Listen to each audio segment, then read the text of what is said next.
For most people, conversations about air power begin and end with aircraft. Fighters, bombers, drones, weaponry. That's all the visible part of the system, so it's where attention naturally goes. But if you want to understand how long US air bases would last in a modern, high end conflict, you have to start somewhere else.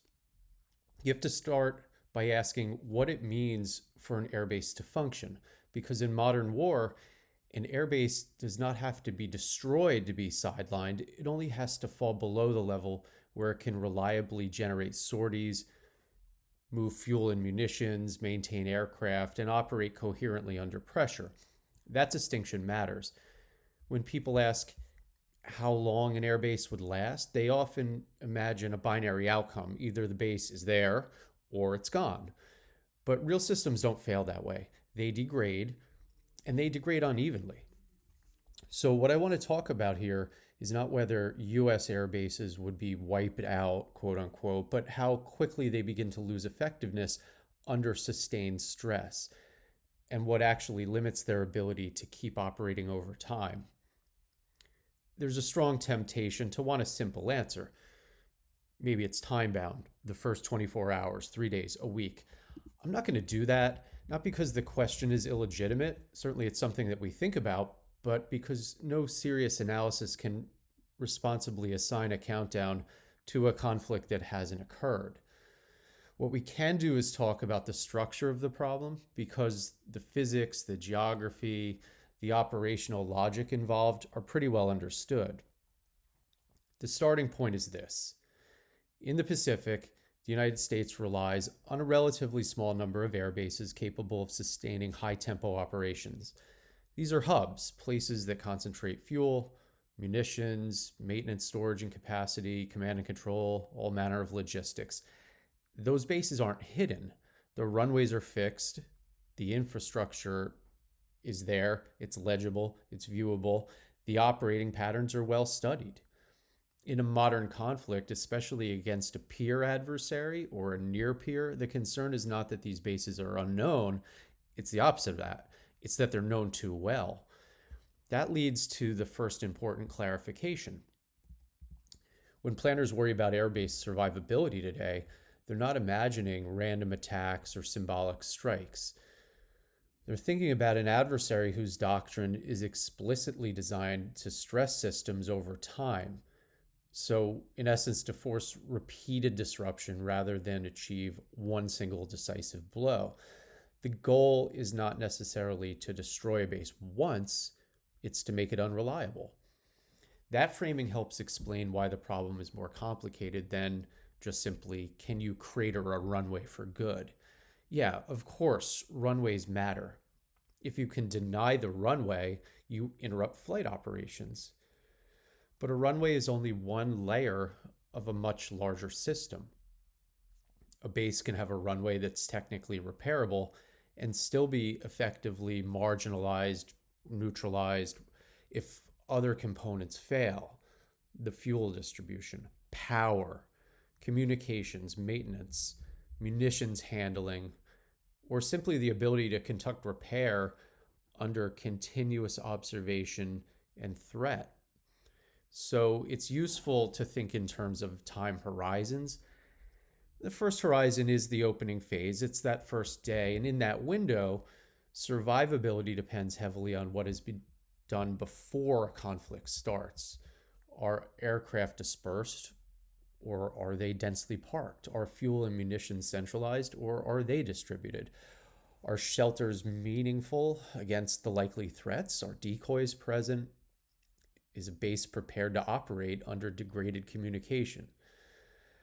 A base that enters a conflict configured for peacetime operations is obviously going to be far more vulnerable to rapid disruption than one that has already adopted a wartime posture. But even a well-prepared base is not operating in isolation, which brings us to runway repair.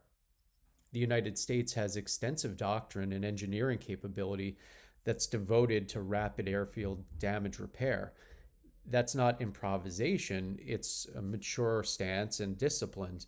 And in many cases, you don't need a pristine runway to fly. you need at least a minimum usable surface. So, in a narrow technical sense, runways are fixable. The modern problem is that repair doesn't happen uncontested. Repair crews are working under surveillance, under the threat of follow-on strikes. In a race between two cycles, the ability to repair damage and the adversary's ability to retarget and reattack. If the retargeting cycle is fast enough, you end up with a base that's never fully out of commission, but never really reliably available either. Sortie generation becomes intermittent, planning becomes fragile, tempo collapses without a single catastrophic moment. That's a very different problem than simply filling craters. The second time horizon is the following days, when cumulative stress begins to dominate. High tempo air operations require more than runways. They require fuel, the ability to move fuel from storage to aircraft and at scale. This means pipelines, trucks, pumps, distribution points, and trained personnel operating under threat. And of course, they require munitions, not just the stockpiles, but handling, safe handling, loading capacity, the overall throughput. And of course, they require maintenance. So hangars, power, parts, tools, and the people working in conditions that may be intermittently disrupted. They also require communications that function under pressure, and they require base defense systems that can operate under saturation because defensive magazines are finite and coverage is never perfect. This is where airbases begin either to last or fail, not because of a single strike, but because friction accumulates faster than it can be resolved. And if we're looking at the Pacific with long horizons of both time and distance, these things compound quickly. So in response to this, the US has emphasized concepts like agile combat employment, dispersing aircraft across a wider range of locations to complicate targeting and reduce reliance on a small number of hubs. Conceptually, this makes sense. You trade efficiency for survivability. You increase the adversary's problem set. But dispersal is not free, and it comes with its own costs. It reduces sortie efficiency, it strains logistics, it spreads maintenance thin, it complicates command and control. And not every location can support every aircraft type, especially tankers, heavy logistics platforms that sustain a fight. So what emerges is not a clean solution, but a spectrum. Large hubs generate power, but they attract attention. Smaller locations offer survivability, but impose constraints, maybe in distance, maybe in capacity. A resilient posture sits somewhere in between all of that, relying on redundancy, dispersal, and depth rather than invulnerability. That's why certain locations in the Pacific keep reappearing in planning discussions, not because they solve the problem, but because they add options. They increase operating surfaces, they create alternate landing and recovery points, they complicate targeting, and they buy time. And in this context, time is everything, because the third horizon, sustainment, is where the airbase question stops being tactical and becomes strategic. After the initial exchanges, the question is no longer whether you can repair a runway today. It's whether you can sustain fuel flow across long distances, whether you can replenish munitions, whether you can rotate personnel, whether you can absorb losses and continue operating at a meaningful tempo.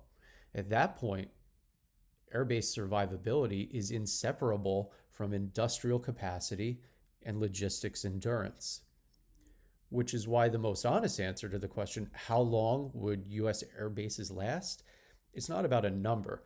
They would last as long as they could continue generating sorties under repeated disruption, and that will vary dramatically by location, preparation, posture, and an adversary's ability to sustain pressure. Some bases would remain usable, but with reduced tempo. Some would cycle between partial operation and disruption, and some would become functionally irrelevant, not because they're rubble, but because they can no longer support the pace the air campaign demands. That's how modern systems fail, gradually, unevenly, under stress. And in the Pacific, the limiting factor is not aircraft performance, it's time, it's distance, and the vulnerability of fixed infrastructure under persistent observation and pressure. I'll end here because this is where discussion becomes most interesting. It's easy to assume that these problems are exaggerated or the classified planning makes them irrelevant. I don't think that's true. I don't think either is true. I think the problem is real, and I think the responses are real. Dispersal, repair, redundancy, deception, ally access. The question is not whether solutions exist, but how those trade-offs play out under sustained pressure and in an uncertain political climate. So I'm generally curious how you see it. If you've worked in aviation, in logistics, engineering, base operations, what do you think is most misunderstood about airbase survivability? And if you haven't, if you're just interested, like I am in this topic, what part of the problem strikes you as the most consequential? Is it the runway issue, fuel, munitions, throughput, distance, repair under observation? Or maybe it's something else entirely that we haven't gotten into. So I do invite you, please put your thoughts and questions in the comments. I read all of them. They generate great discussion and they help shape where this analysis goes next.